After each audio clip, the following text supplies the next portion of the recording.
Tem uma frase do Walter Sokolow que eu gosto muito, quando ele diz que ele nunca se pergunta se aquilo que ele faz é arte. Ele acha essa pergunta improdutiva, assim, não leva a nada.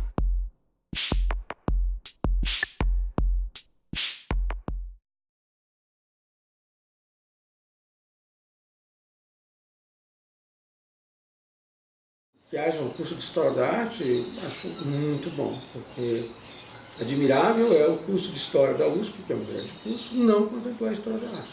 Isso é admirável, porque as pessoas percebem, na pauta deles fica evidente que eles dão para a arte um valor secundário, quando não é um primordial. Do mesmo modo, eu acho muito interessante que tenha um curso da PUC, né, que seja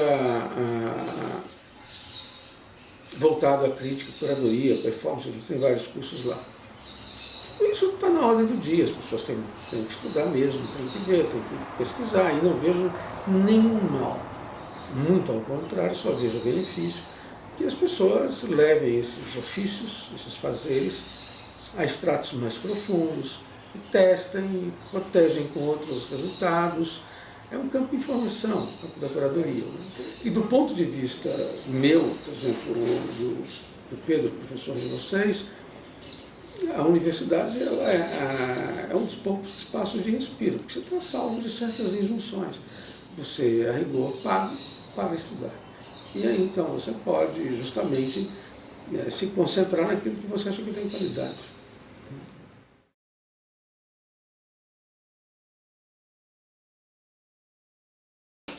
Crítico polêmico e pragmático. Eu acho que isso não tem espaço para ele. Na verdade, ele cedeu espaço a um determinado tipo de jornalista que se pauta na agressão, no comentário superficial. Então, assim, tubarão que vale 100 milhões de dólares, sabe? Para falar Damon Hirst. Ninguém se dá o trabalho de analisar, mas aí joga isso, como se isso fosse uma verdade. O que isso quer dizer? Não quer dizer absolutamente nada. Então, eu acho que não existe um polemista, não existe mais espaço para isso. Quer dizer, isso supõe um nível de inteligência por parte da imprensa que ela não está interessada. Agora ela está interessada em chamar atenção. Então, a mídia é um cara pegar uma Bienal de São Paulo, por exemplo, e falar isso é uma bobagem, isso não presta. Ou pegar da Bienal de São Paulo os urubus nos ramos. Né? Pegar o fato jornalístico sem entender o que é a obra do Nuno Ramos, sem se dar esse trabalho, perceber qual é o contexto, não vai pegar logo. Portanto, não existe mais esse crítico, esse tipo de não conheço nenhum. O que eu conheço muito é agressão.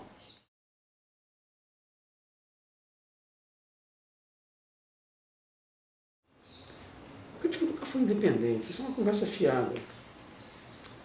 Independente do quê? Peraí. Se o cara no século XIX escrevia no jornal, o jornal pagava para ele. Então, assim, ele não tem compromisso sobre aquilo que ele escreve, ele não tem comprometimento, é claro que ele tem comprometimento, ele vai escrever sobre aquilo que ele acha que importa, e aquilo que ele acha que importa é o que efetivamente importa para todo mundo, não importa para ele. Então, existe um comprometimento que pode ser do ponto de vista político, pode ser do ponto de vista ético, pode ser do ponto de vista ideológico, né? Então, eu diria que um bom crítico é aquele que consegue ter uma certa margem onívora. Ele é interessado por tudo que é bom. Você consegue ler um Graciliano Ramos e fica extasiado. E ler um Joyce e fica igualmente extasiado. E os dois são quase antípodas da escritura, no modo como tratam. Né?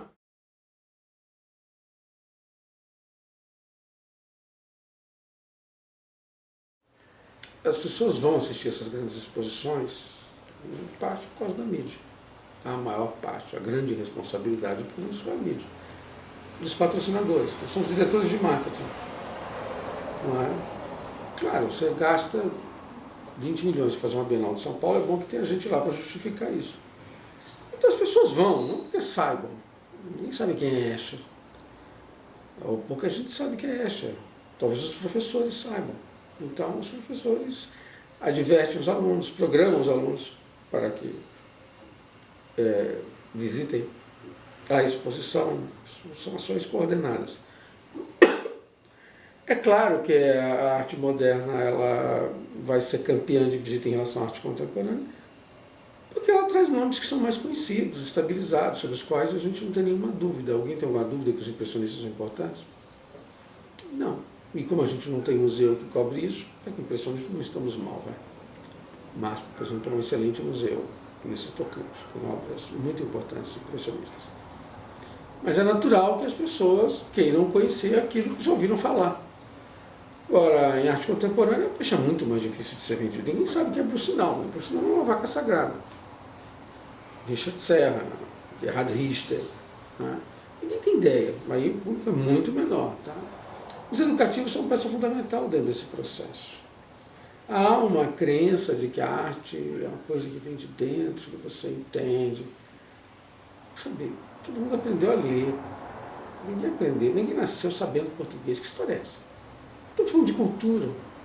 Cultura é esse processo de incorporação, passa por uma aprendizagem. Então não há mal algum. Agora é claro que você está trabalhando com obras que são muito complexas. E é difícil você estabelecer uma mediação, esse é o problema. Como é que você faz uma mediação sem reduzir a complexidade do objeto ao qual você está se referindo? Isso é muito problemático. Então, você vê educativos que são mal aparelhados do ponto de vista mesmo teórico e do ponto de vista da exposição do problema da abordagem, e eles transformam aquilo em pó. Você tem algo extraordinário sobre vários ângulos, e a leitura do cara é muito rasa. Agora, é claro, porque também às vezes é muito difícil, ele não sabe como lidar. Como é que você vai fazer, sei lá, igual Freud para crianças? É igual Einstein para geral, para a torcida do Flamengo. É complicado.